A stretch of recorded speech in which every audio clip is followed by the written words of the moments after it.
Je ne suis pas réellement à l'aise avec l'idée d'entrer trop dans les précisions concernant ce qui s'est produit avant ma mort. Ce qui a vraiment eu un impact et mérite d'être partagé, c'est ce qui a suivi. Je suis sincèrement convaincue d'avoir vécu une expérience très proche du paradis. Je vais tenter de relater ce dont je me souviens de la manière la plus claire possible. Tout a débuté en pleine nuit, vers 2 heures du matin, lorsque je me suis levée pour aller aux toilettes, une habitude classique. C'est à ce moment que j'ai ressenti mon corps se dérober, comme si le sol s'était évaporé sous mes pieds. Je me suis évanouie. Mon partenaire de l'époque a perçu qu'il se passait quelque chose d'anormal. Il est entré dans la salle de bain et m'a trouvée au sol. Il n'a pas traîné et a immédiatement appelé les secours. Les instants suivants, tels que rapportés par les médecins, ont été cruciaux. J'apprécie d'avoir ces documents comme preuve, car mon expérience pourrait paraître irréelle à ceux qui n'ont pas connu de situation semblable.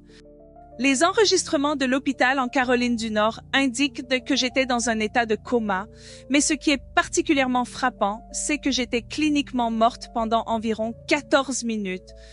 C'est le temps enregistré à partir du moment où la première équipe de secours est arrivée et a constaté que je ne montrais plus aucun signe de vie. Cette première équipe a échoué à me réanimer, mais ce n'est que lorsque la deuxième équipe, spécialisée dans les soins avancés, est arrivée qu'ils ont finalement réussi à retrouver un battement cardiaque. 14 minutes de mort clinique, mais une incertitude demeure. J'étais probablement déjà sans vie quand mon partenaire m'a trouvée. Nous ne savons pas exactement combien de temps mon cœur avait cessé de battre avant l'arrivée des secours. C'est durant cette période qu'un événement extraordinaire s'est produit. Soudain, je me suis vue en dehors de mon corps, flottant dans le salon et observant tout d'en haut. C'était étrange, mais également incroyablement apaisant. J'ai vu des gens aller et venir, échanger des paroles entre eux, et j'entendais tout avec une clarté étonnante. Je n'avais ni peur ni inquiétude. Les pensées de mes dettes, du travail ou de qui prendrait soin de moi ne m'effleuraient même pas. C'était comme si le temps s'était figé, faisant disparaître toute autre préoccupation. Seule cette paix enveloppante dominait le tableau. Cette sensation de sérénité a profondément transformé mon être. J'ai su que je pouvais revenir à la vie, mais cette expérience hors de mon corps est restée gravée dans mon esprit. En me voyant emportée hors de chez moi, j'ai ressenti une déconnexion totale. J'observais le corps qui était transporté, mais je ne le reconnaissais pas. Je n'avais pas l'impression que ce corps m'appartenait. Cela aurait pu être n'importe qui d'autre. Il n'y avait ni désespoir ni angoisse. Tout semblait naturel, presque comme si c'était une scène inévitable. Lorsque tout le monde a quitté et a fermé la porte, c'est alors que cela s'est produit. J'ai ressenti une douce pression sur mon épaule. J'ai pensé que c'était une femme, bien que je ne la voyais pas clairement. Elle a prononcé des mots sereins et affirmé « Tu dois partir maintenant ». Cette phrase s'est inscrite dans mon esprit et ma première réaction fut de me demander « Partir où ?» Avant que je ne puisse approfondir ma réflexion, mon environnement a commencé à se transformer. C'est ce que j'appelle la phase du brouillard. Pendant quelques instants, tout est devenu obscur comme si j'avais fermé les yeux, mais sans aucune sensation de mouvement, je les ai rouverts et me suis retrouvée dans un lieu absolument indescriptible. J'étais au milieu d'un vaste champ parsemé de millions de fleurs colorées. Le paysage se déclinait légèrement et au loin, d'énormes montagnes s'élevaient, bien plus grandes que tout ce que l'on connaît sur Terre. Certaines d'entre elles faisaient apparaître l'Everest comme une simple colline. Autour de moi, des milliers de personnes apparaissaient, non seulement heureuses, mais rayonnantes, comme si elles irradiaient une énergie et une joie authentiques provenant de leur seule présence. Chacune d'elles semblait vivre dans un état de paix absolue, en parfaite harmonie avec leur environnement. En regardant le sol, j'ai remarqué que les fleurs sous mes pieds se déplaçaient lentement sur le côté, comme si elles n'aspiraient pas à ce que je marche dessus. C'était comme si ces fleurs étaient animées, conscientes de ma présence. Bien que je ne ressentisse ni poids, ni corps physique, elles semblaient me respecter, réalisant que je me percevais encore comme étant dans un corps humain. La beauté de cet endroit dépassait toute description. Les fleurs émettaient une certaine énergie lumineuse par les bords de leurs pétales, et leur couleur était indescriptible, tellement vibrante et si différente de celles que nous pouvons observer ici sur Terre. J'ai compris qu'ici, dans notre réalité, nous ne percevons qu'une petite partie du spectre des couleurs. En revanche, là, je pouvais contempler des teintes dont je n'aurais jamais cru qu'elles existent. En me déplaçant dans ce champ, une vérité s'est révélée avec une telle clarté, ce que nous pensons, nous le créons. C'était une sagesse profonde, mais là-bas, cela semblait évident. Si je souhaitais modifier quelque chose en moi, que ce soit mon apparence, mes pensées ou mes émotions, il me suffisait de le vouloir. Tout semblait être façonné par l'esprit. Si je désirais des cheveux longs, lisses et noirs, cela se produisait instantanément. Ce champ n'était pas uniquement un lieu de beauté, c'était un espace où les lois de l'existence différaient. Tout correspondait à la conscience, à une pensée pure, et d'une certaine manière, je savais que c'était la véritable essence de l'existence. Si je voulais être dans les montagnes, j'y serais immédiatement. Si je souhaitais les gravir, je pouvais commencer mon ascension depuis la base, éprouvant cette expérience comme étant réelle et tangible. Tout se déroulait en parfaite harmonie avec mon imagination, sans hâte ni précipitation. C'était un sentiment de liberté absolue. En arrière-plan, une mélodie douce résonnait, semblant envelopper tout l'environnement, sans provenir d'aucune source identifiable. Un endroit précis émanait de l'univers en lui-même, des fleurs des montagnes, des eaux et même de moi. C'était une mélodie apaisante, presque comme un chant répété, qui calmait l'esprit.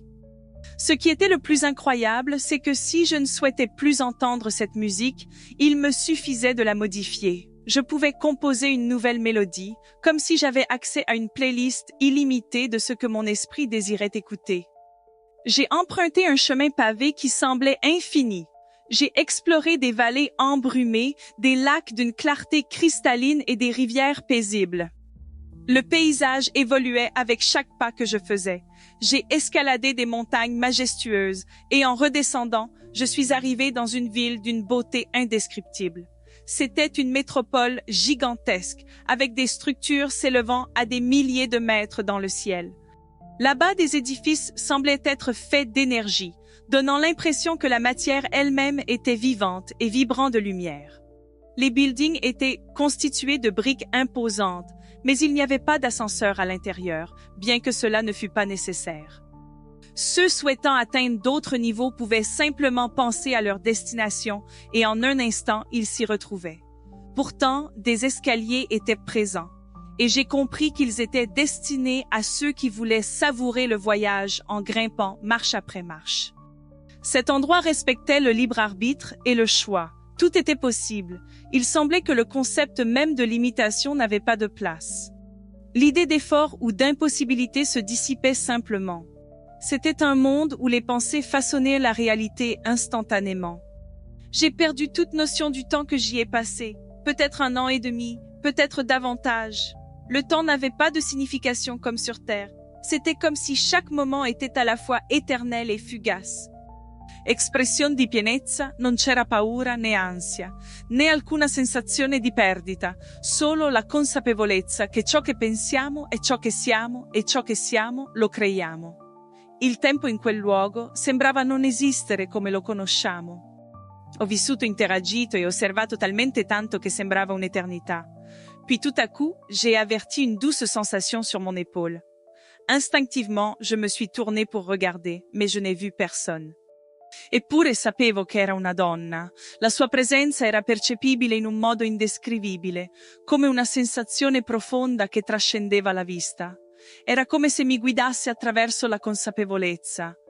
Improvvisamente mi sono ritrovata all'ingresso di una cattedrale monumentale. Le torri si ergevano per migliaia di metri, somigliando a pilastri che toccavano le celle. Attraversando le immense porte di legno, un vasto corridoio si è aperto davanti a moi.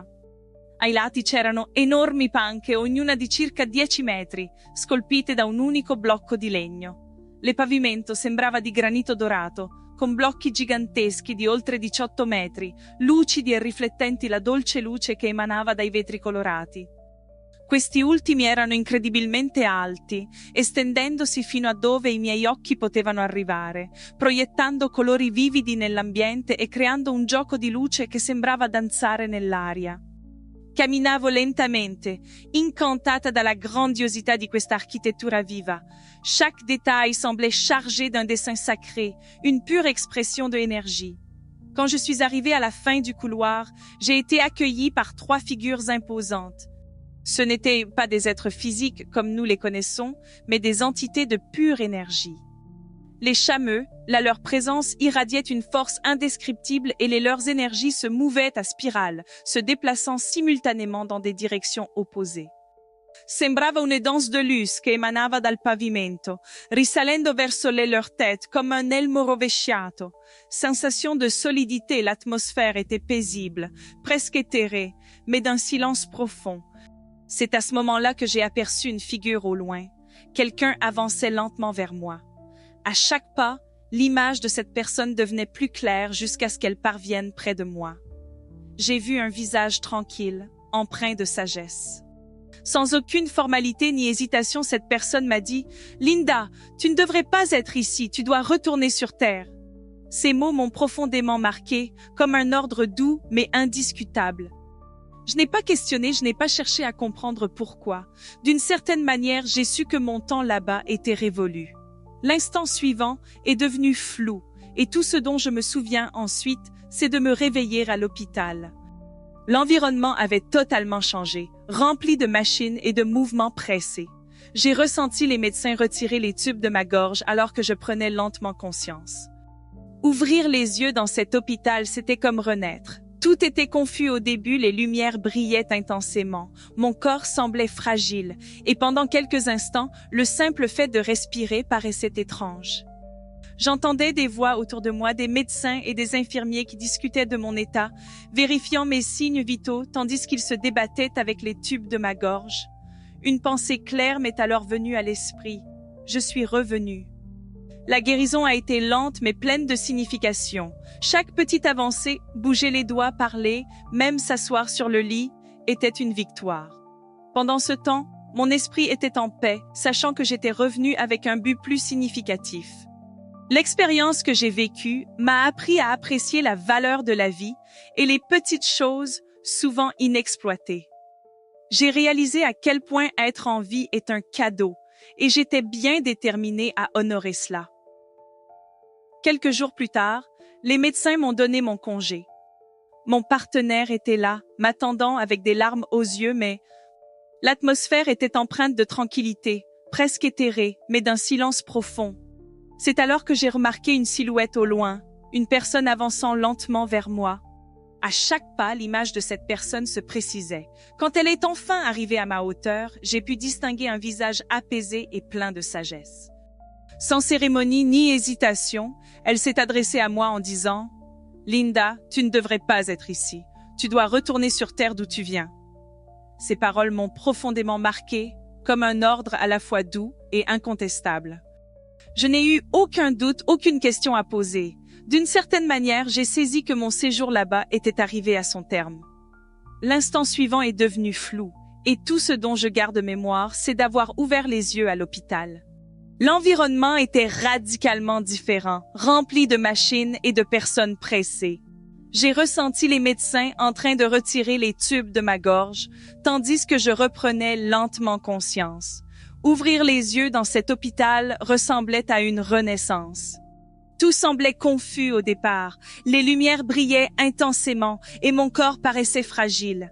Pendant quelques instants, la simple action de respirer me paraissait étrange. J'ai entendu des voix autour de moi, celles de médecins et d'infirmières qui discutaient de mon état, vérifiant mes signes vitaux tout en retirant les tubes. Une pensée claire est alors apparue dans mon esprit. Je suis de retour. La guérison a été lente mais pleine de sens. Chaque petite avancée, comme bouger les doigts, parler ou même s'asseoir sur le lit, était une victoire. Pendant ce temps, mon esprit était en paix. J'étais consciente d'être revenue avec un but plus grand. L'expérience que j'ai vécue m'a enseigné à apprécier la valeur de la vie, les petites choses que nous négligeons souvent. j'ai réalisé à quel point la vie était un précieux cadeau et j'étais déterminée à honorer cela. Quelques jours plus tard, les médecins m'ont présenté à mon partenaire qui m'attendait, les larmes aux yeux. Un sourire aux lèvres, il m'a aidé à me rendre jusqu'à la voiture. Pendant le trajet de retour chez moi, la sensation d'être en vie était plus forte que jamais. Le vent caressait mon visage, le bruit des feuilles dans les arbres résonnait autour de moi, et ce ciel immense au-dessus de ma tête semblait si plein de couleurs, si vibrant d'énergie. Des choses qui auparavant ne me touchaient pas prenaient maintenant une signification profonde.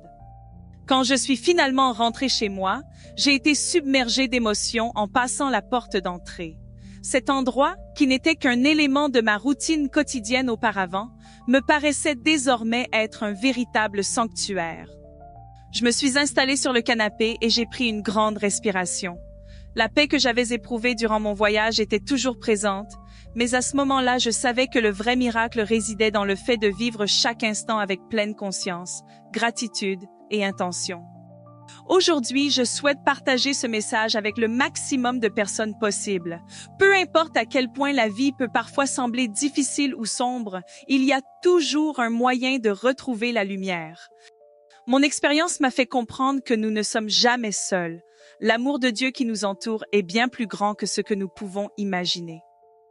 Merci infiniment d'avoir pris le temps d'écouter mon histoire jusqu'à la fin. J'espère qu'elle vous a suscité réflexion ou inspiration.